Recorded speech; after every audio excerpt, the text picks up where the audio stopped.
श्री परमात्मने नमः। ओम श्री गुरुभ्यो नमः। ओम मातृशक्तये नमः। ओम असतो मा सद्गमय तमसो मा ज्योतिर्गमय मृत्योर्मामृतंगमय। ओम शांति शांति शांति। उपनिषद दूसरी कक्षा ईशावास्योपनिषद का हम प्रारंभ करने जा रहे हैं। कल हमने भूमिका के रूप में कुछ चर्चा की थी कि उपनिषद शब्द का क्या तात्पर्य होता है, उपनिषद हमें क्या सिखाता है, उपनिषद का प्रयोजन क्या है, उपनिषद का विषय क्या है, उपनिषद का अधिकारी कौन है, उपनिषद शास्त्र और विषय के बीच में संबंध क्या है, या अधिकारी और प्रयोजन के बीच में संबंध क्या है। ये अनुबंध चतुष्टय बोले जाते हैं और उनको शास्त्र पढ़ने से पहले ही हमें ध्यान में लाना होता है। कुमारिल भट्ट ने एक श्लोक में कहा है, सिद्धार्थ सिद्ध संबंधम श्रोता श्रोतुम प्रवर्तते तस्मात्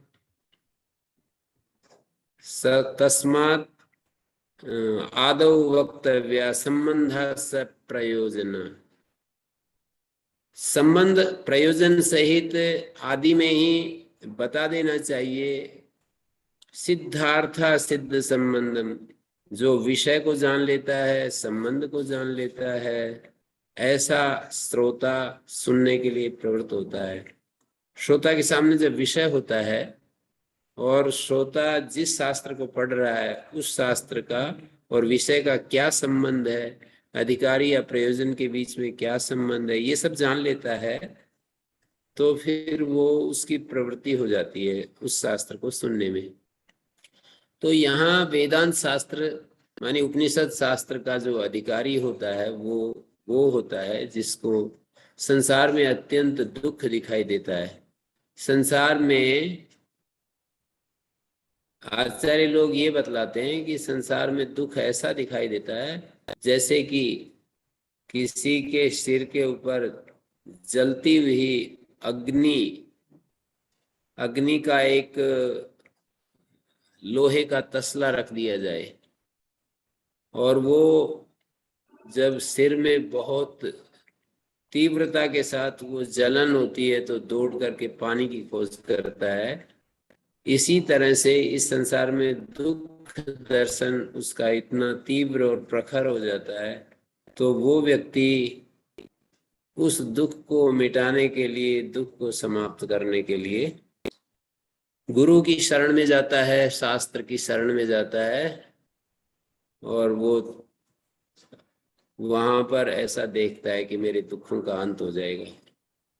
दुख कौन से हैं जिनको छुड़ाने के लिए व्यक्ति गुरु के पास पहुंचता है या शास्त्र के शरण में आता है?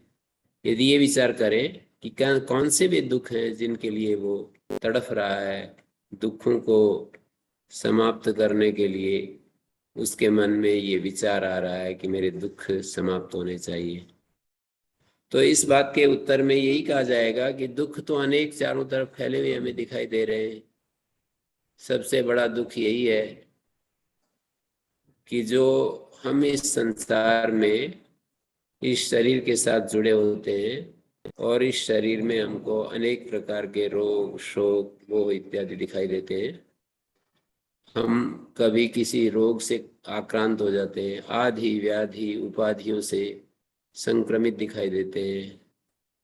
कभी कोई मन का संताप हमें झेलना पड़ता है, कभी हमें कोई नीचा दिखाता है, कोई हमसे ऊपर अपने आप को शो करता है, कभी कोई व्यक्ति हमें अपने ऐश्वर्य से, कभी अपने किसी शरीर के सौंदर्य से, तो कभी कोई व्यक्ति अपने कर्म के द्वारा, मानी मैं तुमसे आगे बढ़ा हुआ हूँ, मेरे जैसा कौन हो सकता है, इस तरह से विविध उपायों से हमें नीचा दिखाने का प्रयास किया जाता है और हम उससे आहत होते हैं।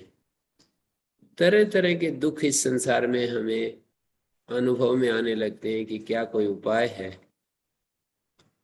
कई हित शत्रु बन करके हमें सामने हमारी प्रशंसा करते हैं, नीचे नीचे हमारी जड़ें काटते रहते हैं। कई लोग हमको एक प्रकार से मूर्ख कह करके हमारा तिरस्कार और अपमान करते हैं। दूसरे लोग हमें, हमारे संबंधियों को और हमें अपने विपक्ष में खड़ा देखते हैं और वे हमारे साथ युद्ध के लिए तैयार रहते हैं। ऐसे हम रोज अपने दैनिक जीवन में देखते हैं। कभी अप्रिय संयोग हो जाता है, जो हम नहीं चाहते वो चीजें हमारे गले में पड़ जाती हैं। कभी प्रिय वियोग हो जाता है, जो चीजें हमारे अत्यंत प्रिय होती हैं वो चीजें हमारे हाथ से छूट जाती हैं, बिछुड़ जाती हैं। अप्रिय संयोग, प्रिय वियोग। प्रिय संयोग में तो हमें सुख होता है, लेकिन प्रिय वियोग में हमेशा दुख होता रहता है। अप्रिय संयोग में दुख होता है, प्रिय वियोग में सुख होता रहता है। ये सुख दुख का निरंतर चक्र हमारे सामने घूमता रहता है और उसमें हम पिसते रहते हैं। जीवन कभी सुख कभी दुख, कभी सुख कभी दुख, इस तरह से चक्र भ्रमण, जैसे कि कोई चीज निरंतर चक्र काट रही हो, ऐसे हमारे जीवन का स्वरूप होता है। ये सब चीजें हमारे सामने से गुजर रही हैं और हम उसके साक्षी बने हुए, हम उसके साथ एकीभूत हुए सब कुछ हम देख रहे होते हैं। तो ये तो एक तरह के दुख हुए। कभी सफलता विफलता का, हमें सफलता मिलते समय में सुख होता है, लेकिन विफलता भी बीच बीच में हमें देखनी पड़ती है और उससे हमें दुख होता है। जय पराजय, सफलता विफलता, मान अपमान, ये समस्त जो द्वंद्व हैं, उन द्वंद्वों में हर्ष और शोक सामने से, हमारे सामने से इस तरह से हमको छूता हुआ गुजरता है, जैसे कि कोई एक व्यक्ति, दौड़ने वाला व्यक्ति हमें छू करके भाग जाता है। इस तरह से ये सब कुछ हो रहा है और उसके साथ हमें जीना पड़ता है। तो ये सारा दुख जब हम देखते हैं तो मन में आता है, क्या कोई उपाय है कि हम शांतिपूर्ण तरीके से दुख रहित अवस्था में जी सके। इसी तरह से कभी सर्दी गर्मी भूख प्यास, ये सब बाह्य जो प्रकृति के विविध जो परिदृश्य होते हैं, कभी बहुत गर्मी पड़ती है, कभी बहुत सर्दी पड़ती है, कभी बहुत वर्षा होने लगती है, कभी वर्षा होती ही नहीं है, हम तड़फते रहते हैं पानी के बिना और पानी के दर्शन नहीं होते। तो प्राकृतिक प्रकोप के रूप में हमें ये सब चीजें, इन सब चीजों का सामना करना होता है। ऐसे कोई व्यक्ति हमारे को चोट पहुंचाता है, कोई डाकू हमें लूट ले जाता है, कोई चोर आकर के छीना झपटी करता है, कोई एक व्यक्ति हमारा काम करने के लिए हमसे रिश्वत मांगता है। कितने सारे दुखों को गिनाया जाए चारों तरफ। उन सब दुखों को प्राचीन आचार्यों ने आध्यात्मिक, आदि भौतिक, आदि दैविक, इन 3 विभागों में विभाजित करके हमें समझाया कि ये सारे दुख, यदि इन सारे दुखों को 3 विभाग में रखा जाए तो त्रिविध ताप नाम से इनको हम पुकार सकते हैं। कुछ अपने शरीर और अपने भीतर, जैसे जरा दुख, जन्म दुख, मृत्यु दुख, मृत्यु व्याधि जरा दुखम, मृत्यु का दुख है, बुढ़ापे का दुख है, जन्म का दुख है। ये सारे दुख आध्यात्मिक कैटेगरी में आते हैं। आदि भौतिक, किसी जीवित प्राणी से, किसी मनुष्यतर प्राणी से या मनुष्य से हमें कष्ट मिलता है, उसको आदि भौतिक दुख कहते हैं। इसे आदि दैविक दुख, जो सर्दी गर्मी वर्षा इत्यादि प्रसंगों में हमें दुख होता है, तो इन सभी दुखों से अपना जो अपने आप को मुक्त करना चाहता है, ऐसा व्यक्ति और किसी ऐसी स्थिति का अवलोकन कर रहा है कि इस सब से छूटकर हमें एक परम आनंद की स्थिति प्राप्त हो सकती है, इस विश्वास के साथ गुरु के शरण में जाता है, तो वो व्यक्ति इस उपनिषद शास्त्र का अधिकारी कहा जाता है। ये अधिकारी हो जाता है कि मुझे दुख मुक्ति चाहिए, मुझे आनंद चाहिए। ये एक बात हुई। दूसरी बात है, इस शास्त्र का मानी जिस शास्त्र का हम अध्ययन करने जा रहे हैं उसका विषय क्या है। तो हमारा ये आत्मा, जिसको हम आत्मा कहते हैं और जिसको पूरे संसार में व्यापक रूप में वर्तमान जो एक चैतन्य के रूप में जानते हैं, वो एक ही है। इस बात को समझाना उपनिषद शास्त्र का विषय है। क्या भला क्या कहा गया? स वाइस महान अजय आत्मा योयम प्राणेशु हृदय अंतर ज्योति। उपनिषद में एक वाक्य आता है, जैसे मैं यूं कहूं सोयम देवदत्ता योयम काश्याम दृष्टा, योयम हरिद्वारे दृष्टा, योयम बेंगलोर नगरे दृष्टा। हम जब ये कहते हैं कि सोयम देवदत्ता योयम तत्र तत्र दृष्टा, इस वाक्य में योयम दृष्टा सोयम देवदत्ता स्वभावतः एकत्व हमारे को पता चल जाता है कि ये एक ही को बताया जा रहा है। इसी तरह से श्रुतियों में ऐसे ऐसे शब्द हमें देखने को मिलते हैं। स वाएश महान अजय आत्मा योयम प्राणेशु हृदयंतर ज्योति। इस वाक्य से इसके अलावा और क्या अर्थ निकलेगा?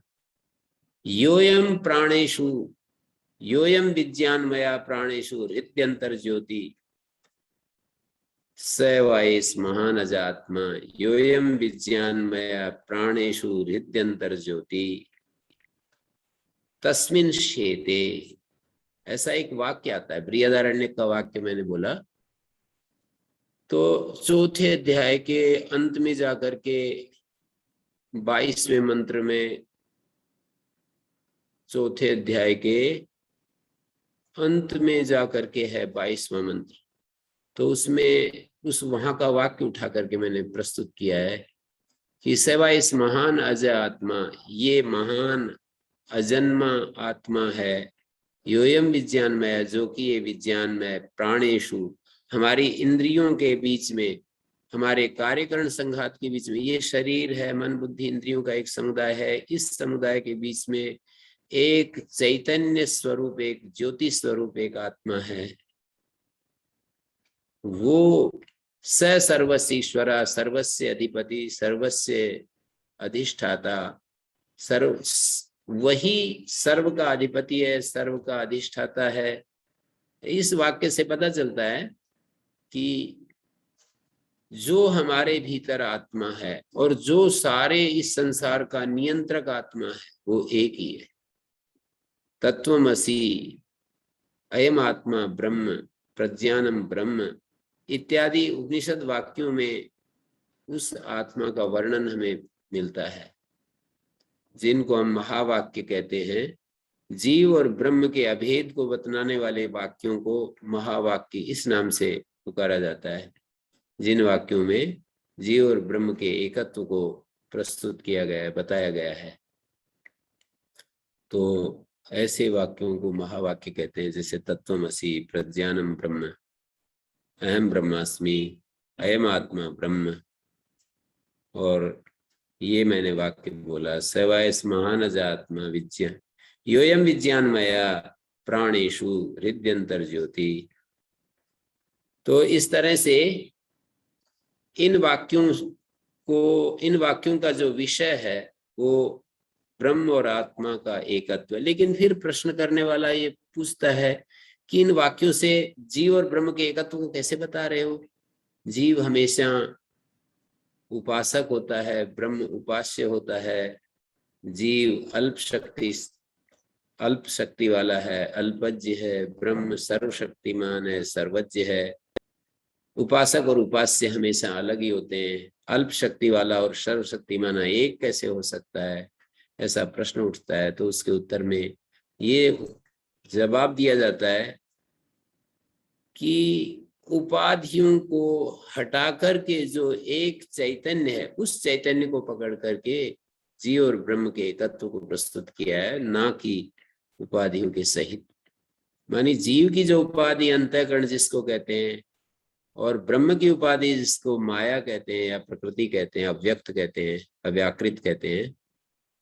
ब्रह्म की उपाधि अव्याकृत है, जीव की उपाधि अंतःकरण है। इन उपाधियों को हटाने के बाद जो शेष रहता है वो एक ही है, ऐसा उपनिषद का तात्पर्य बताया जाता है।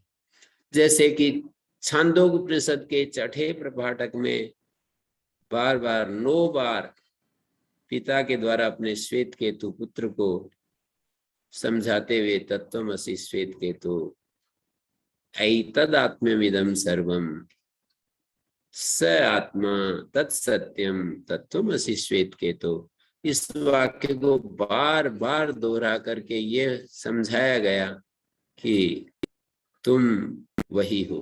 तुम माने श्वेत केतु, त्वम पदार्थ के द्वारा जिसको कहा जा रहा है वही तत्पदार्थ से लक्षित हो रहा है।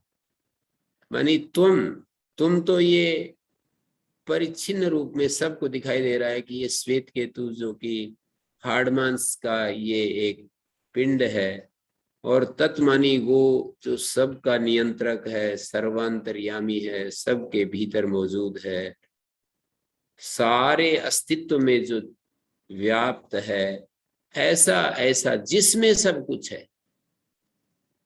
यस्मिन द्यौ अंतरिक्षम, जिसमें ये द्युलोक, अंतरिक्ष लोक, पृथ्वी लोक, ये जो कुछ यहाँ पर दिखाई दे रहा है, नहीं दिखाई दे रहा है, यच्च अस्ति यच्च नास्ति सर्वम तस्मिन् ओतश्च प्रोतश्च, उसमें सब कुछ होता प्रोत है, ऐसे वहां पर उपनिषदों में कहा गया है। तो तत्पद से तो वो कहा, और त्वम पद से ये परिच्छिन्न श्वेत केतु कहा, और फिर भी एकत्व बता रहे हैं। तो कुछ न कुछ अर्थ तो हमें यहाँ पर समझना होगा। श्रुति इतनी मूर्खता भरी बात तो नहीं कह सकती है। सर्वज्ञ श्रुति ऐसा सामान्य कथन कैसे कर सकती है जो ऑब्वियस है, जो सब जिसको जानते हैं कि भाई त्वम तो परिच्छिन्न है, त्वम तो इतना सीमित है, अल्प शक्तिमान है, तत्तो महत है, विराट है, वैश्वानर है, सब में ओतप्रोत है, उसमें सब कुछ है, वह सब में है, वह सबका आत्मा है, सब उसके आत्मा है। ऐसा जो एक तत्व है वो तत्पद का लक्ष्यार्थ है। इधर त्वम पद का लक्ष्यार्थ भी वही है जो चैतन्य स्वरूप है, सब में ओतप्रोत है, मुझ में भी है, श्वेत केतु में भी है और अन्यत्र भी है।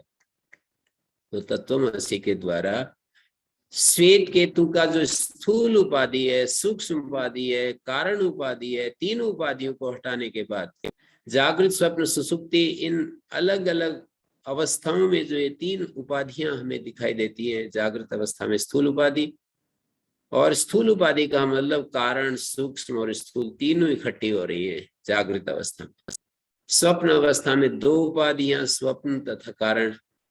सुसुप्त अवस्था में एक उपाधि जिसको हम कारण कहते हैं। इन उपाधियों से विनिर्मुक्त, उपाधियों से रहित जो चैतन्य है, जिसको तुरीय पद से कहा है, जिसके लिए मांडुक्य उपनिषद में कहा, नान्त प्रज्ञम न बहिष्प्रज्ञम न उभयता प्रज्ञम न प्रज्ञानगम न प्रज्ञम न प्रज्ञम, अदृष्टम अव्यवहार्यम अलक्षणम अचिंत्यम अव्यपदेश्यम अव्यवहार्यम एकात्म प्रत्ययसारम शिवम शांतम अद्वैतम चतुर्थम मन्यन्ते स आत्मा स विज्ञेय, जिसके बारे में ऐसे ऐसे संदेश हमें दिए गए हैं कि वो बहिष्प्रज्ञ भी नहीं है, वो अंतःप्रज्ञ भी नहीं है, उभयता प्रज्ञ भी नहीं है।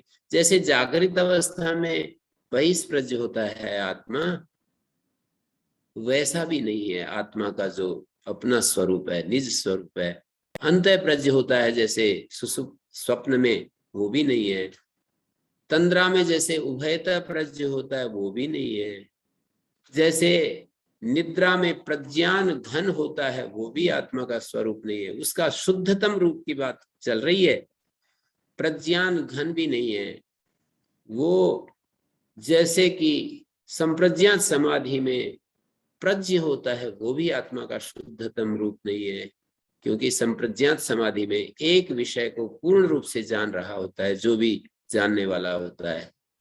और अप्रज्ञम जैसे कि कोमा इत्यादि में, मूर्छा की स्थिति में, जैसे कि व्यक्ति अपने को सर्वथा नहीं जान रहा होता है, यद्यपि निद्रा में भी नहीं जान रहा होता है, लेकिन फिर भी अंतर है।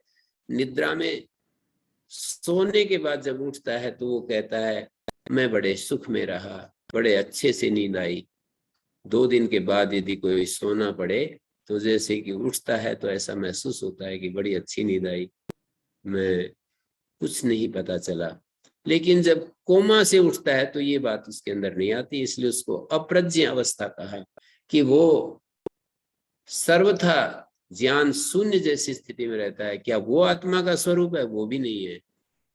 एक आत्म प्रत्यय सारम, एक आत्म प्रत्यय ही प्रमाण है जिसका मैं हूं, इस प्रतीति का भी जो मूल है।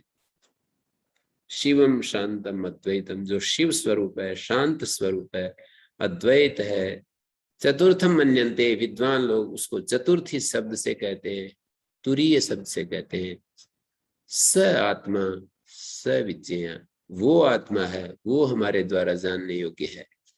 उपनिषद का जो विषय है वो यही है, तुरीय आत्मा को बोध कराना, आत्मा के शुद्धतम रूप को हमारे समक्ष रखना, ये उपनिषद का प्रतिपाद्य विषय है।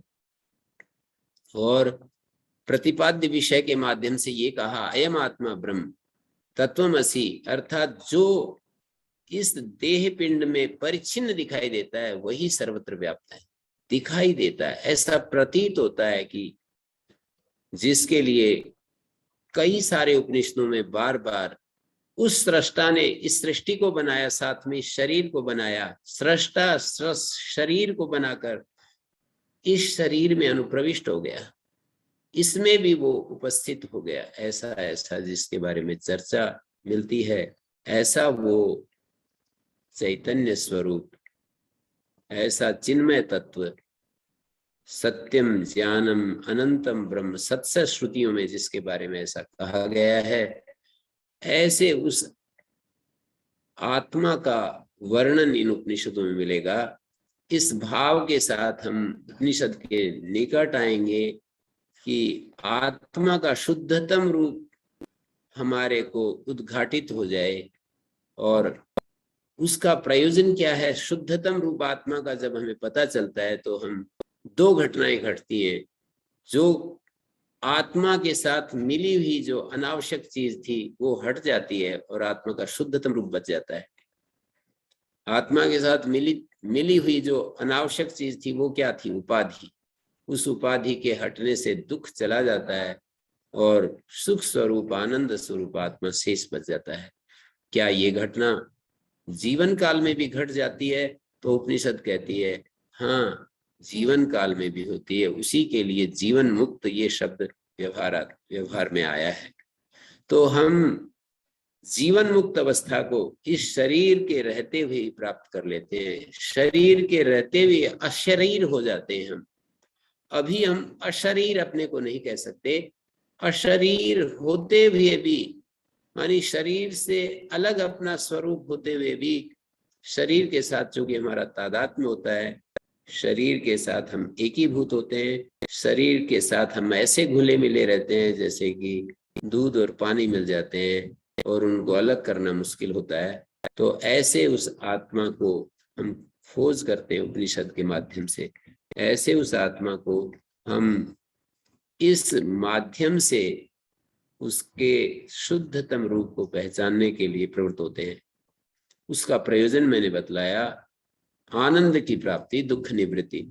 यदि हम निषेध की तरफ से कहें तो दुख निवृत्ति, और यदि हम विधि पक्ष से कहें तो परमानंद की प्राप्ति। ये इस आत्मा के बोध का स्वाभाविक परिणाम है। आत्मबोध का, आत्मज्ञान का स्वाभाविक परिणाम है कि हम आनंद से भर जाते हैं। यही तो हमारा अभीष्ट है सभी का। हम सभी ये चाहते हैं कि दुख चले जाएं और आनंदमय हो जाएं, और जीते जी ये हो जाता है। और इसको आप ये पूछना चाहेंगे, सुनना चाहेंगे कि इस अस्तित्व में क्या कोई एक दो व्यक्ति ऐसे दिखाई दिए हैं, या एक दो व्यक्ति हमें मिल सकते हैं, हम उनके दर्शन कर सकते हैं क्या, जो इस स्थिति को प्राप्त हो जिससे कि हमें विश्वास हो जाए। विश्वास तो हमें श्रुति के ऊपर करना होता है। श्रुति जो परम सत्य है उसके ऊपर हमें विश्वास करना होता है, भरोसा करना होता है, श्रद्धा करनी होती है। और ये श्रद्धा ही हमारी रक्षा करती है। जैसे माँ बच्चे की रक्षा करती है, शास्त्रकार कहते हैं ये श्रद्धा इस अध्येता की, इस जिज्ञासु की, इस अन्वेषक की रक्षा करती है। माते हितकारिणी श्रद्धा योगिनम पाती। माता के समान हित करने वाली, हित चाहने वाली ये श्रद्धा योगी की रक्षा करती है। तो कोई व्यक्ति इस हमारे सामने, हमारे अनुभव में आया है या नहीं आया है, लेकिन एक इसमें अनुमान का प्रयोग हम माने एक अनुमान का प्रयोग तो हम कर सकते हैं। अनुमान का मतलब यह है कि एक मोटा सा अनुमान भी नहीं कहना चाहिए, एक युक्ति तर्क का प्रयोग, लॉजिक का प्रयोग करके देख सकते हैं। और वो लॉजिक इस रूप में हम देख सकते हैं कि एक व्यक्ति के 1000 दुख होते हैं, दूसरे व्यक्ति के 500 दुख होते हैं, तीसरे व्यक्ति के 100 दुख होते हैं, चौथे व्यक्ति के 99 दुख होते हैं, 98 दुख होते हैं, 97 दुख होते हैं, ऐसे चलते जाएं। किसी व्यक्ति के जीवन में 50 दुख होते हैं, किसी व्यक्ति के जीवन में 40 होते हैं, 30 होते हैं, 20 होते हैं। और ऐसे व्यक्ति तो हमने देखे हैं अपनी आंखों से, जिसके पास एक आध कोई दुख बचा हो, कभी भूला भटका कोई दुख आया हो, ऐसे व्यक्ति तो हमने देखे हैं। उपनिषद में प्रतिष्ठित व्यक्ति, सपोज हम मान लेते हैं थोड़ी देर के लिए कि अत्यंत दुख निवृत्ति, सदा सदा के लिए दुख निवृत्ति, 100% दुख निवृत्ति वाले व्यक्ति का हमें दर्शन ना भी हुआ हो, लेकिन उसके करीब पहुंचे हुए व्यक्तियों को तो हमने देखा है, स्वयं अपनी आंखों से देखा है। तो जब इतना तक पहुंच गए तो इस युक्ति से हम एक निष्कर्ष निकाल सकते हैं कि इससे आगे भी कोई स्थिति होती है जहां दुख का पूर्ण अंत हो जाता है। तो उसी को यहाँ पर जीवन मुक्त कहा है, जिसके जीवन में किसी प्रकार का भी कोई दुख ना बचे, किसी लेवल पर ना बचे, शरीर के लेवल पर, मन के धरातल पर, अहंकार के धरातल पर, कहीं पर भी कोई दुख का नामो निशान ना बचे, ऐसा जो व्यक्ति है उसको जीवन मुक्त कहते हैं। उसी को हम देखना चाहते हैं, उसी को प्राप्त करना चाहते हैं, उस स्थिति को पाना चाहते हैं। ये उपनिषद का प्रयोजन है। शास्त्र और उपनिषद का जो विषय है वो प्रतिपाद्य प्रतिपादक रूप संबंध को हम यहाँ पर देख सकते हैं। शास्त्र प्रतिपादक है, विषय प्रतिपाद्य है, या अधिकारी और प्रयोजन के बीच में हम कह सकते हैं कि अधिकारी एक साधक है, प्रयोजन साध्य है। इस तरह से हम संबंधों को देख सकते हैं। तो उपनिषद में शब्द में भी ये अर्थ छिपा हुआ है। उप मानी ब्रह्म के समीप पहुंच जाते हैं और निश्चय पूर्वक दुखों का अंत हो जाता है जिस विद्या के द्वारा, या जो विद्या दुखों का निश्चय पूर्वक अंत कर देती है और ब्रह्म को प्राप्त करा देती है, उसको उपनिषद ब्रह्म विद्या नाम से जानते हैं। आचार्य भाष्यकार ने उपनिषद शब्द की व्याख्या करते हुए इसी तरह का निर्वचन प्रस्तुत किया है उपसामीप्येन ब्रह्म गमयित्रित्वेन और निश्चयेन दुःखानां निषादनात् विशसनात् हिंसनात् विशरणात् सदली विशरण गत्यव साधनेषु। इस धातु से क्लिप प्रत्यय करके उपनिषद से प्रसिद्ध होता है। तो उपनिषद उस ब्रह्म विद्या का नाम है जिस ब्रह्म विद्या के समीप जाने से हमें अत्यंत आनंद की प्राप्ति होती है और दुखों का अंत हो जाता है। इस बात को मैंने कई बार दोहराया है। तो जो अध्येता अपने दुखों का अंत चाहते हैं और जो अध्येता ये चाहते हैं कि हमें आनंद प्राप्त हो जाए, वो इस विद्या की शरण में आए। उनके लिए उपनिषद स्वागत करती हुई कहती है, आइए इस चीज को, इस संसार में जो किसी के द्वारा भी संभव नहीं, इस असंभव कार्य को उपनिषद के द्वारा किया जा सकता है। पर अधिकारी होना चाहिए इस शास्त्र को पढ़ने का, इसका विषय उसके सामने होना चाहिए कि इसका विषय क्या है और इसका जो प्रयोजन है वो भी सामने होना चाहिए। संबंध का भी ज्ञान होना चाहिए। संबंध चतुष्टय से संपन्न व्यक्ति यदि शास्त्र को पढ़ता है तो ये सब उसको स्पष्ट ही अनुभव में आ ही जाता है, देर सवेर। अधिकारी बनना ही बड़ा कठिन कार्य। अधिकारी उस जिज्ञासु को कहते हैं जिसने इस शब्द प्रमाण से, आगम प्रमाण से, जिसने संसार के नित्यानित्य का विवेक प्राप्त कर लिया। क्या नित्य है, क्या आत्म वस्तु नित्य है और तद अतिरिक्त आत्मा को छोड़कर अन्य सब कुछ अनित्य है, ऐसा जिसके मन में बैठ गया है और जो अनात्म से अपने आप को, अनात्म क्योंकि अनित्य है इसलिए अनित्य से जिसने अपना मुंह मोड़ लिया है और जो श्रम दम तितिक्षा उपरति श्रद्धा समाधान से युक्त है, मुमुक्षा जिसमें इतनी तीव्र अवस्था में है जैसे कि पानी में डूबे हुए व्यक्ति को बाहर निकलने के सिवाय कुछ नहीं दिखाई देता। चलते हुए घर से जैसे कोई व्यक्ति बाहर आना चाहता है, अश्रु गैस छूटने के बाद जैसे छठी थी, किसी भी उपाय से उस स्थान से बाहर होना चाहता है। ये बात तो कोई भी अनुभव करके देख सकता है। हमें भी एक समय का ऐसा अनुभव है कि ऐसी जगह फंस गए कि रात को अश्रु गैस छोड़ दी गई और हम समुदाय में थे और हमने देखा कि कितनी तेजी से हम बाहर जाने के लिए छटपटा रहे हैं। कहीं से भी एकदम से हम बाहर निकल जाएं, ऐसा हमने स्वयं अपनी आंखों से दृश्य देखा। ऐसी छटपटाहट, ऐसा परिदृश्य हमारे जीवन में जब घटित होता है कि ये दुख मेरे जीवन से चले जाएं और दुखों का अंत हो जाए, तो उन्हें ये शास्त्र जो है अवश्य ही मदद करता है।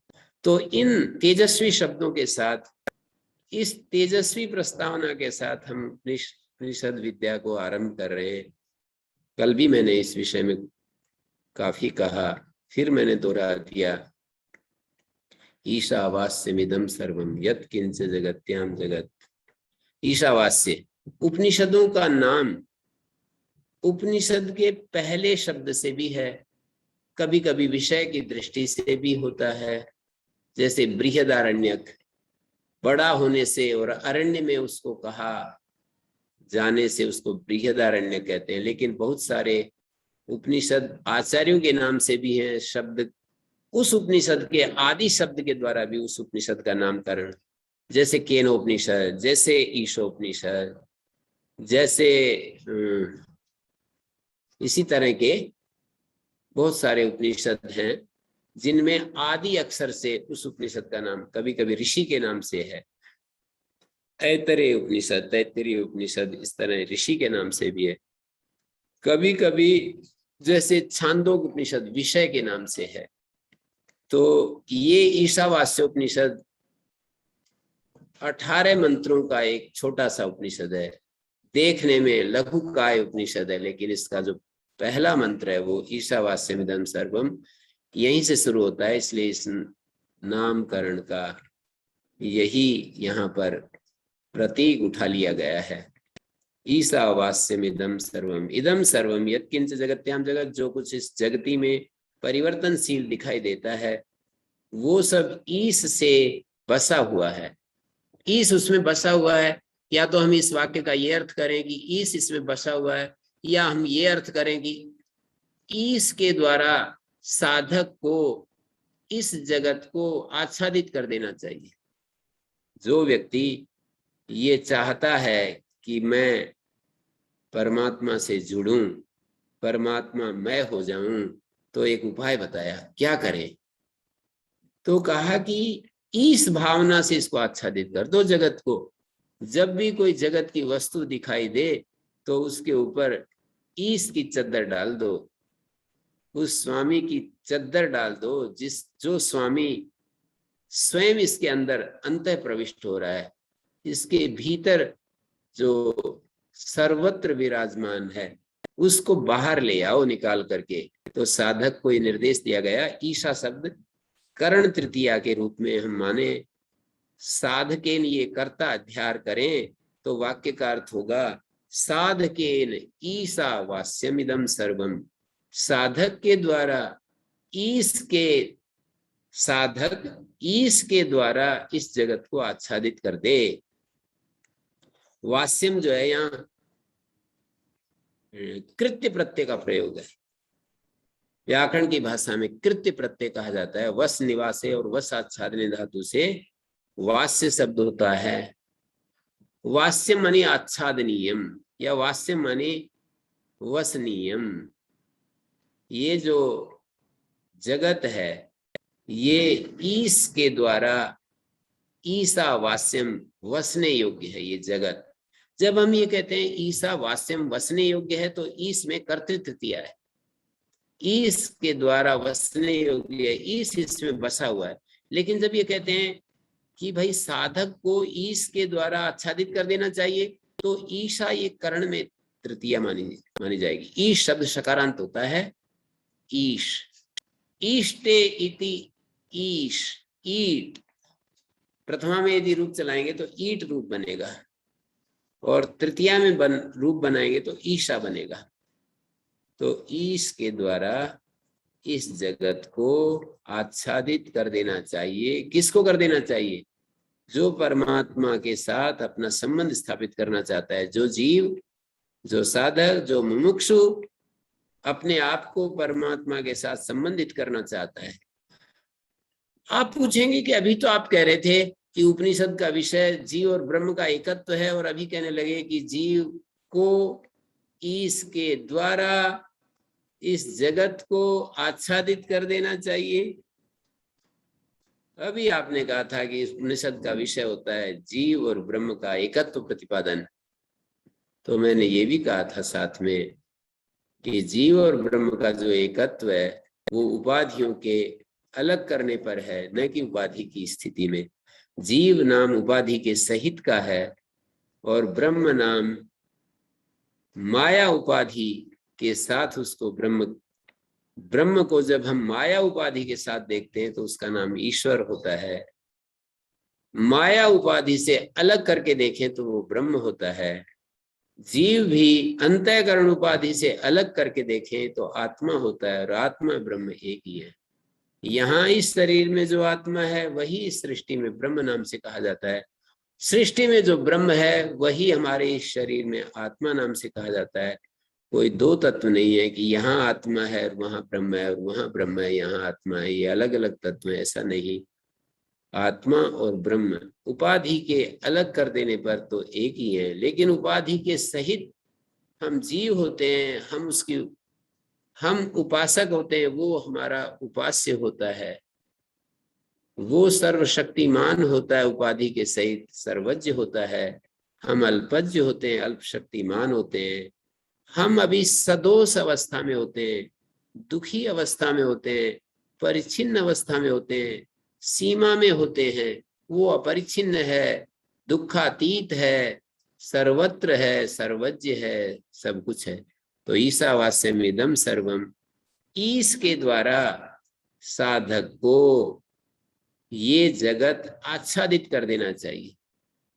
पेड़ देखें, पेड़ों को देखें, वृक्षों को देखें तो ईश की चद्दर उस पर डाल देनी चाहिए। गायों को देखें, ईश की चद्दर उस पर डाल देनी चाहिए। किन्हीं किन्हीं माताओं को, बहनों को, बेटियों को देखें तो उसके ऊपर ईश की चद्दर डाल देनी चाहिए। सूरज और चांद को देखें तो ईश की चद्दर डाल देनी चाहिए। इस धरती माता को देखें, ईशावास्यमिदं सर्वम यत् किंच जगत्याम जगत, जो कुछ इस जगती में परिवर्तनशील है, निरंतर हमारे हाथ से बिछुड़ रहा है। ज्ञानी लोग ये कहते हैं, समझदार लोग, वाइज मैन लोग हमें बताते हैं, क्या बताते हैं कि एक क्षण जिस चीज को हमने देखा, दूसरे क्षण कुछ और ही आ जाता है। पहले वाले क्षण में जो था वो चला जाता है, कोई दूसरी चीज आ जाती है। इतना परिवर्तनशील है ये। गुणानाम परमम रूपम, गुणों का जो परम रूप है, न दृष्टि पथम रिच्छति, वो हमारी दृष्टि पथ में नहीं आता है। यत्तु दृष्टि पथम प्राप्तम तन्माएव सुतुच्छतम, जो हमारी दृष्टि पथ में आता है वो तो माया की तरह बिल्कुल एकदम से चलायमान है। जैसे माया के बारे में हम सुनते हैं कि एक बार माया दिखाई देती है, अगले क्षण गायब हो जाती है। ऐसे ये जो दृश्यमान रूप हैं वो इतने चलायमान हैं कि एक क्षण हमारे सामने होते हैं, दूसरे क्षण कुछ और ही आ जाता है। जैसे नदी का प्रवाह निरंतर चल रहा है, एक क्षण जो प्रवाह हमारे सामने है वो अगले क्षण कोई और ही होता है, उससे अगले क्षण कोई और ही होता है। इसी तरह से ये सारा जगत का स्वरूप है। एक क्षण के लिए जिसको हम देखते हैं वो अगले क्षण दूसरा रूप आ जाता है। ऐसा ये जो जगत है इसको ईश के द्वारा आच्छादित कर देना चाहिए। इस मंत्र का अभिप्राय है ईशावास्यम इदम सर्वम यत् किंच जगत्याम जगत, इस जगती में जो परिवर्तनशील दिखाई दे रहा है वो सब ईश से आच्छादन करने योग्य है, उसको आच्छादित कर देना चाहिए। विधि प्रत्यय है, यहाँ पर हमें आदेश दिया जा रहा है, हमको नियुक्त किया जा रहा है इस विषय में कि भाई ईश के द्वारा इसको आच्छादित कर दो। और आगे कहा तेन त्यक्तेन भुंजीथा, तेन हेतुना, इस कारण से, क्योंकि ईश के द्वारा ये सारा जगत ढकने योग्य है, इस हेतु से त्यक्तेन भुंजीथा। इस वाक्य के दो अर्थ मैं कर सकता हूं। एक अर्थ में तो ये होगा कि त्याग के द्वारा इस आत्मा की रक्षा करो, इस संसार को छोड़ दो और इस त्याग के द्वारा, त्यक्तेन, यहाँ पर भाव में कथा प्रत्यय है, त्यज धातु से भाव में कथा प्रत्यय करके त्यक्तेन, त्यागेन, त्यक्त मानी त्याग, त्याग के द्वारा आत्मानम भुंजी था, पालय था। भुज धातु के दो अर्थ होते हैं, भुज पालन अभ्यवारयो, एक भोग करना अर्थ होता है और एक पालन करना होता है। त्याग के द्वारा आत्मा की रक्षा करो, पालन करो, ये एक अर्थ है। माँ गृधय कस्य स्विद्धनम, मत लालच करो, मत इच्छा करो, मत तृष्णा करो। कस्य स्विद्धनम, किसका है ये धन, अर्थात किसी का नहीं। आक्षेप में किम शब्द का प्रयोग हो रहा है। कस्य स्विद्धनम, किसका है ये धन, अर्थात किसी का नहीं है। तो तेन त्यक्तेन भुंजी था की एक व्याख्या मैंने की कि आत्मा की त्याग के द्वारा रक्षा करो। एक दूसरी उपनिषद में कहा है न कर्मणा न प्रजया धनेन त्यागे ने के अमृतत्व मानसु, न तो कर्म के द्वारा अमृतत्व प्राप्त होता है, न प्रजा के द्वारा अति उत्तम संतान को जन्म दे करके, अति उत्तम संतान एकदम ऋषि महर्षियों को जन्म दे करके भी हम अमृतत्व को प्राप्त नहीं कर सकते, कर्म के द्वारा भी नहीं कर सकते। कितना भी अश्वमेध आदि कर्म के द्वारा भी इस आत्मा को नहीं प्राप्त कर सकते। न कर्मणा न प्रजया धनेना, अपार धन संपत्ति अर्जित करके, उसका दान करके भी हम इस आत्मा को नहीं प्राप्त कर सकते। त्यागेन एके अमृतत्व मानसु, एक त्याग ही है जिसके द्वारा हमें अमृतत्व प्राप्त होता है। वही बात यहाँ तेन त्यक्तेन भुंजीथा के द्वारा कही गई कि इसलिए त्याग के द्वारा आत्मा की रक्षा करो। मा गृध कस्य धनम, ये जो धन है इसकी लालच मत करो, इसकी इच्छा मत करो। कस्य स्वित धनम, किसका है ये धन? तो ये तो एक अर्थ हो गया, तेन त्यक्तेन भुंजीथा, त्याग के द्वारा आत्मा की रक्षा करो। भुंजीथा का अर्थ, भुंजीथा मानी भोग करो, यदि ये अर्थ करते हैं तो त्यक्तेन भुंजीथा, त्याग के साथ भोग करो, अर्थात तुम्हारा चित्त भोग में लिप्त न हो जाए, उसकी वासना से वासित न हो जाए। जैसे कि हम किसी चीज को छूते हैं और उसका संस्कार हमारे भीतर अंकित हो जाता है और उसको वो हमें बांध लेता है, वो हमारी स्मृति से हटता नहीं, हम आगे बढ़ जाते हैं और वो पिछली चीज ही हमें पकड़े रहती है।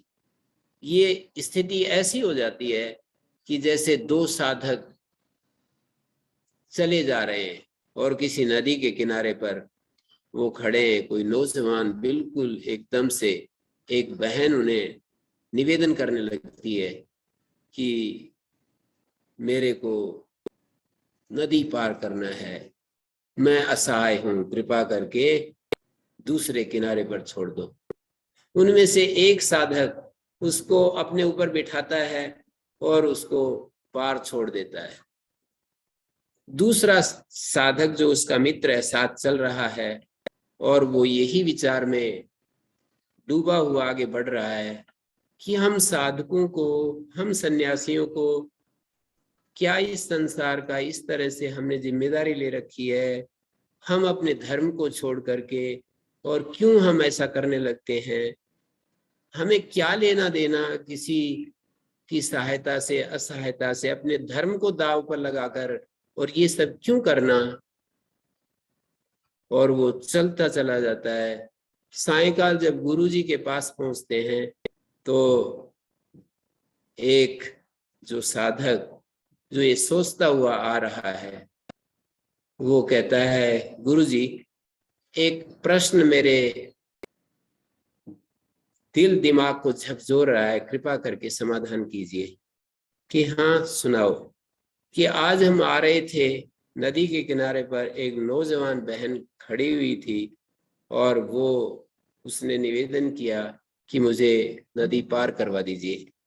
और ये मेरे साथ जो साधु मेरे गुरु भाई, आपके जो शिष्य हैं, इन्होंने उस बहन को अपने कंधे पर बिठाकर और नदी के पार छोड़ दिया। और इस तरह से ये क्या हमारे कर्तव्य में आती है ये चीज कि हम अपने धर्म को दांव पर लगाकर इस तरह का सहयोग क्या हमें करना चाहिए। तो वो भाई जो साथ में खड़ा था, जिसके बारे में शिकायत की गई थी, वो कहने लगा, गुरुजी मैंने तो उसको वहीं छोड़ दिया था, ये भाई साहब क्या अभी भी उसको अपने साथ ही लिए चले आ रहे हैं? मैंने तो इसको वहीं छोड़ दिया था, नदी पार करके मैंने तो बहन को वहीं पर छोड़ दिया था, और ये अभी भी क्या उसको साथ लिए घूम रहे हैं। तो इसका मतलब आप समझ गए होंगे कि हम किसी भी खट्टी मीठी जो स्मृतियां हैं उनको अपने साथ ढोते रहते हैं। कुछ भी हमारे साथ घटित होता है, अच्छा या बुरा, और हम उसको त्याग नहीं कर पाते, उसकी आसक्ति हमें पकड़ लेती है। वो घटना सुबह घटी है लेकिन सायंकाल भी वो उसके साथ ही हम जी रहे होते हैं।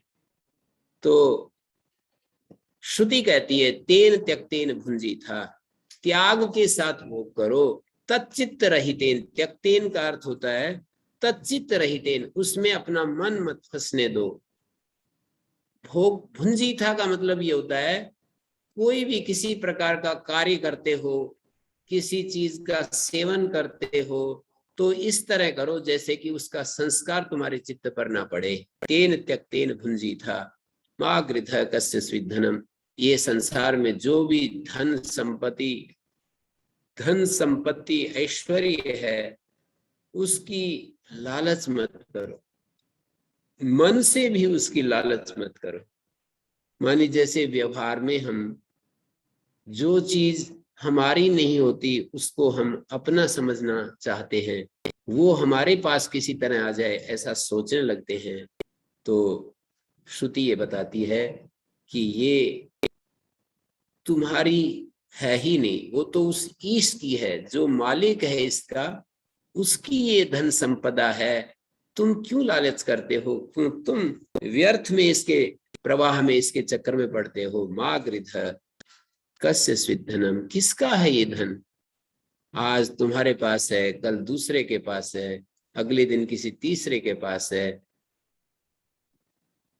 ईशोपनिषद के इस मंत्र के व्याख्याकार बहुत हैं, इस पर लगभग 50 व्याख्याएं हो चुकी हैं, और प्राचीन और अर्वाचीन जो भी कोई व्यक्ति आता है इस उपनिषद को जरूर हाथ में लेता है। 50 व्याख्याएं उपलब्ध होती हैं, सबसे छोटा भी है, और चूंकि संहिता का भाग है, यजुर्वेद के 40वें अध्याय को ब्रह्म अध्याय कहते हैं, उसको इस नाम से जाना जाता है, ईशोपनिषद इस नाम से जाना जाता है। तो ये उपनिषद ब्रह्म विद्या का प्रतिपादक है।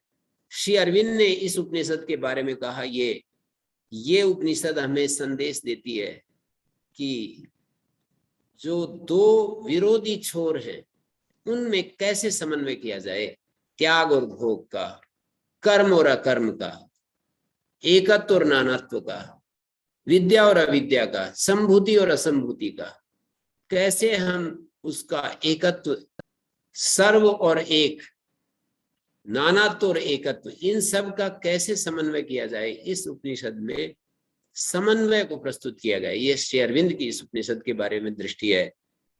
आचार्य शंकर ये कहते हैं कि ये उपनिषद हमें उस ब्रह्म, उस आत्मा की कैसे रक्षा हो ये बताने के लिए है। और पहले दर्जे के जो लोग होते हैं, पहले दर्जे पर जो खड़े हैं, पहली श्रेणी वाले जो लोग हैं, वो उनके लिए यही कर्तव्य है कि ईशावास्यमिदं सर्वं, पहला मंत्र जो है उपनिषद का पहला मंत्र उनके लिए है जो प्रथम कोटि के लोग हैं, ज्ञानियों के लिए पहला मंत्र है। और जो इस स्थिति में नहीं रह सकते उनके लिए कुर्वन्नेवेह कर्माणि जिजीविषेच्छतं समा एवं त्वयि नान्यते तोस्ति न कर्म लिप्यते नरे, ये उनकी दृष्टि है। ऐसे अलग अलग आचार्यों ने इस पर भाष्य लिखे हैं।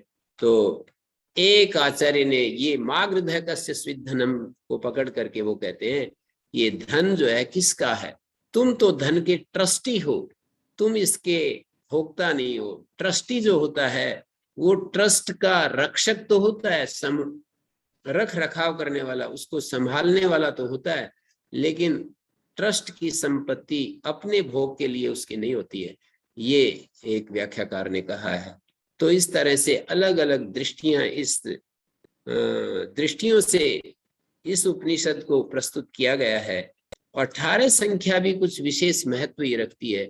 18 महाभारत में देखते हैं तो 18 पर्व हैं, महाभारत के 18 पर्व हैं। 18 अक्षौहिणी सेना है, 18 एक जप मंत्र होता है, अष्टादशाक्षरी जप मंत्र होता है। और ये जो है इसमें 18 मंत्र हैं। गीता में 18 अध्याय हैं और 18 पुराण हैं। ऐसे बहुत सारी चीजें 18 नाम से हमें मिल सकती है यदि हम खोज करते हैं तो ये यहाँ पर ये संकेत हमें दिया गया कि ईश के द्वारा हमें इस जगत को आच्छादित कर देना चाहिए।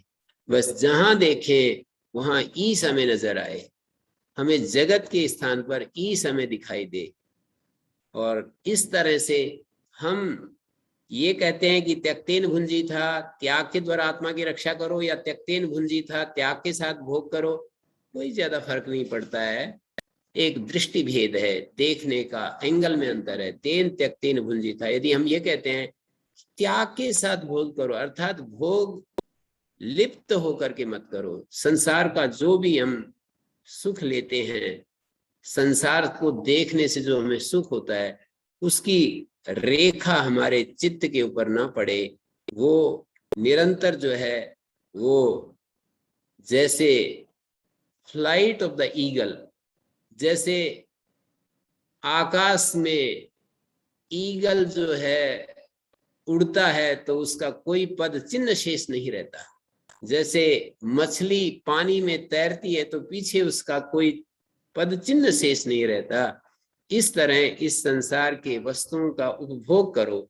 यहाँ भुंजीथा का मतलब हो जाएगा उपयोग करो, भोग करो का मतलब उपयोग करो। ऐसे संदेश के साथ ये तेजस्वी शब्द हमें सुनाई पड़ रहे हैं। हम आगे दूसरा मंत्र लेंगे कल। आज यहीं पर विराम देते हैं। सभी श्रोताओं को प्रणाम करता हूँ।